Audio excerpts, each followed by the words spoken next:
welcome to Starting Points, where one thing leads to another. Here's an example. In the last video, I ended with the book Seed Folks by Paul Fleischman. It's a short book, but it's very uplifting, very inspiring. So he dedicated that to his father, his mother, and his father. Now his father was Sid Fleischman, and so he grew up with a father who's writing books all the time.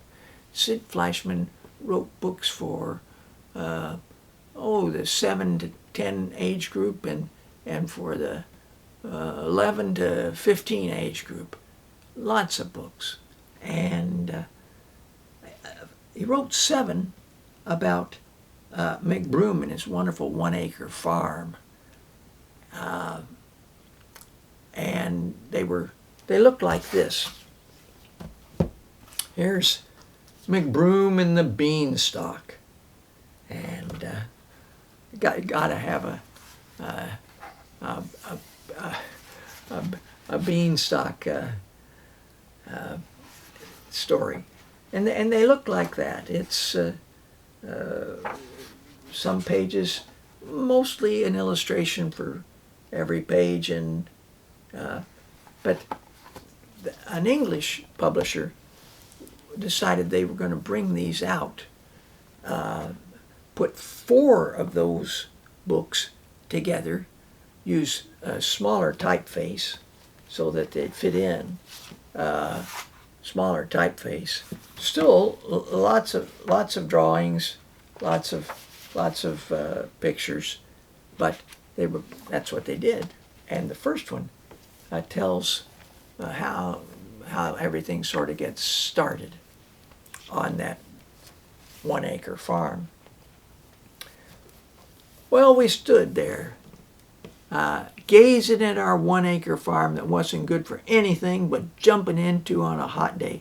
And that day was the hottest day I could remember, the hottest on record, as it turned out. That was a day, 3 minutes before noon, when the cornfields all over Iowa exploded into popcorn. That's history. You must have read about that. There were pictures to prove it. I turned to our children, Will, Jill, Hester, Chester, Peter, Polly, Tim, Tom, Mary, Larry, and little Clorinda. I said, there's always a bright side to things. That pond we bought is a mite muddy, but it's wet. Let's jump in and cool off. So, the 11 children, in they go. But remember, it's extremely hot. And by the time they get in the water, it's all evaporated. And they land just in the mud. But when McBroom feels that mud, he says, boy, this is really rich soil. And that's what allows them to grow big, big plants. Soil probably is a crucial factor in the size and health of your plants. The natural partnerships sometimes come to your rescue too if you've got a problem. This is a story of symbiosis by Dorothy Shuttlesworth, and she's written other nonfiction. This was definitely wild fiction, but she writes nonfiction. I've liked all her books. And I want to read you a little something that you'll see what the connection is. One thing leads to another. It's talking about farmers and having permanent insects that make it so hard for them to grow their crops.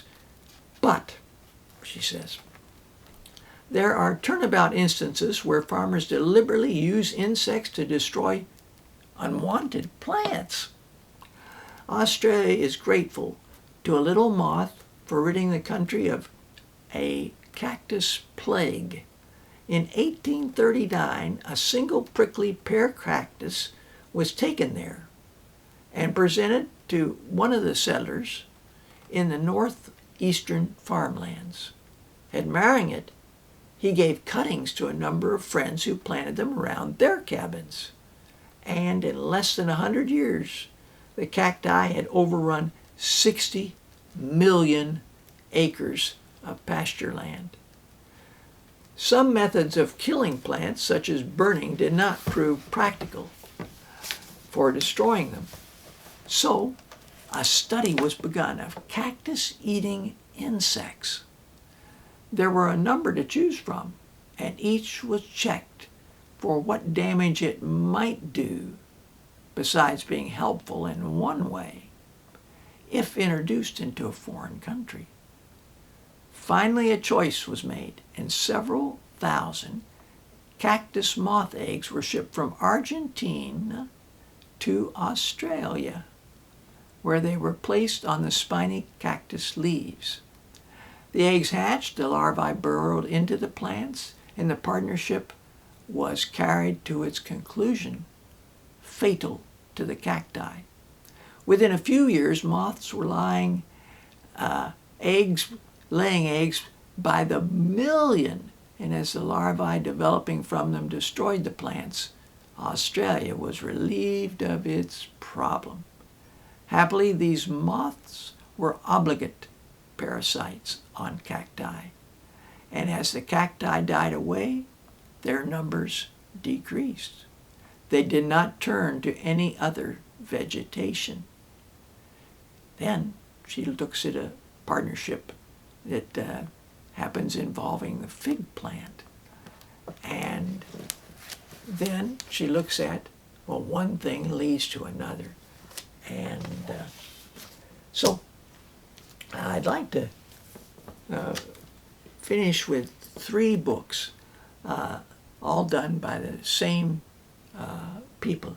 The writer, Christina Borjork, the artist, Lena Anderson, and they all deal with Linnea. This is called Linnea's Windowsill Garden. It was the first of the books that they wrote, collaborated on. Here she is. My name is Linnea. I like flowers and leaves and stems and seeds. In fact, I like everything that grows. I even like my name.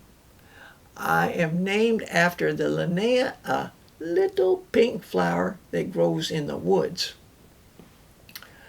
Carl Linnaeus with a Linnea in his buttonhole. So painting was made of the famous Carl Linnaeus that we looked at recently. And he's got this pink flower, woodland flower in his jacket.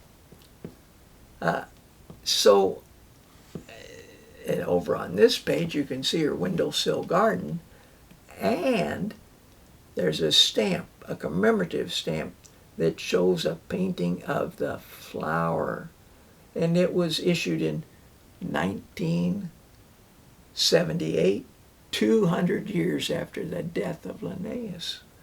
One thing leads to another, even sometimes 200 years later. Well, this book is filled with, oh, now this is interesting. These are some of the things that she goes to grow, oranges being one of them. And but there's lemons and grapefruits and tangerines and bell pepper and tomatoes and melons and grapes and avocado and some of the same things that were talked about in terms of the after-dinner gardener. But it's filled with information, little tips and pointers.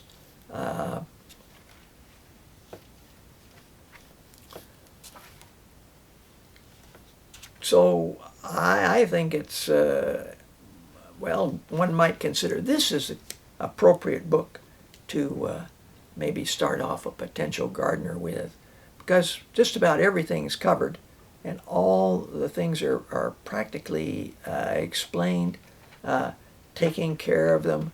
Like when you go away, she's got some wonderful suggestions for everybody here. When you go away, some 3 tricks that you might use to keep them watered in place of having somebody come in to water them for you. Second book they did, Linnea's Almanac. And I noticed she's got those paired maple seeds, winged seeds, as part of her little necklace. She's gotten a couple of berries. I'm not sure what the berries are from. So an almanac goes by this. I'm almost positive that this is the Linnea flower with the pink flower that she was named after. That's my reasoning may be wrong, but I think not. So it starts with January. She's got plants on her windowsill and things for the birds, and makes it bright and things to cheer one up. Things about caring for the birds, in particular for that month, and then so she works her way through the months. And one of the first spring flowers that nobody minds if you pick is the dandelion. And here, I like this. I thought this was a really nice idea. She just a pan, and she's put soil in it, made a little path, used some pebbles, and added rocks, and created a little mini garden. And then it grew up like this into a jungle. And here's something. In the month of June, she creates a garland from the dandelion. So there's uses for the dandelions. Not only are the dandelion greens and just the beauty of the flower and the seed head, but she shows you step by step here how to make such a garland without using any string. And lastly, when she gets to November, December, things are getting pretty, and so she fixes up in her room a space by her desk, dried flowers, plants on the windowsill, seed little cabinet things she makes where she can keep different seeds. She's got another postcard here, painting of Linnaeus. She's got a postcard of the water gardens of Monet, and some seed packets and a photo someone took of her, and there's again that maple seed thing. So to remind her of the seasons, and well, the third book was the one that I first came across. It's called Linnea in Monet's Garden, and she makes a trip down to Paris, sees Monet's artwork in galleries. This is a rich biography of it sort of transports you right down there, and here he is, Monet, Alice, and the 8 children. So not only does McBroom have 11, here are 8 children, and there's that Japanese bridge that he painted. And so Thanks for joining me.